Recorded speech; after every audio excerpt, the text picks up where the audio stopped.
رضی اللہ تعالیٰ عنہ کا دور حکومت، ایران سے خاتون، ایران فتح ہوا، سپر پاور بنا، پارسی مذہب ہے وہاں، اسلام نافذ ہوا، ایک عورت چلی ایران سے تنہا، زیورات پہنے، خوبصورت لباس پہنا اور خوب لد کے زیورات سے ایران سے چلی، اور چلتے چلتے تنہا عورت مدینہ پہنچی۔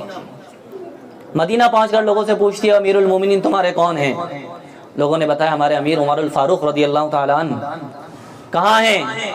فلاں باغ میں چلے جاؤ، وہاں پر ہوں گے، فلاں وقت مسجد میں ہوں گے، فلاں وقت اپنی عدالت میں ہوں گے۔ باغ میں کیا کر رہے ہیں؟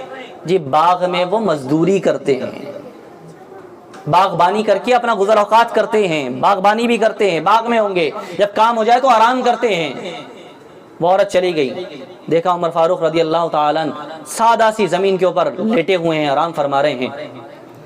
عورت نے مخاطب کر کے کہا کہ اے عمر، تو نے امن قائم کیا تو امن سے سو رہا ہے، اے عمر تو نے امن قائم کیا تو امن سے سو رہا ہے۔ وہ ایران اور شام کے محلہ دیکھ کر آئی تھی کہ کیسر و کسرہ لرزتے تھے عمر کے نام سے، کتنے گارڈز ہوں گے، کتنی فوج ہوگی، کتنی سپاہ ہوگی عمر کی حفاظت کے لیے۔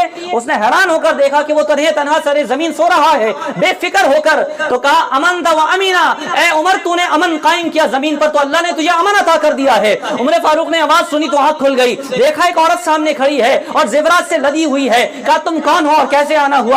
کہنے لگی ایران سے آئی ہوں، پارسی ہوں، میں نے اپنی کتابوں میں اپنے بڑے بڑے استادوں سے سنا تھا کہ ایک دور آئے گا وہ دین حق کا دور ہوگا اور اس کا بول بالا ایران اور شام پر ہوگا۔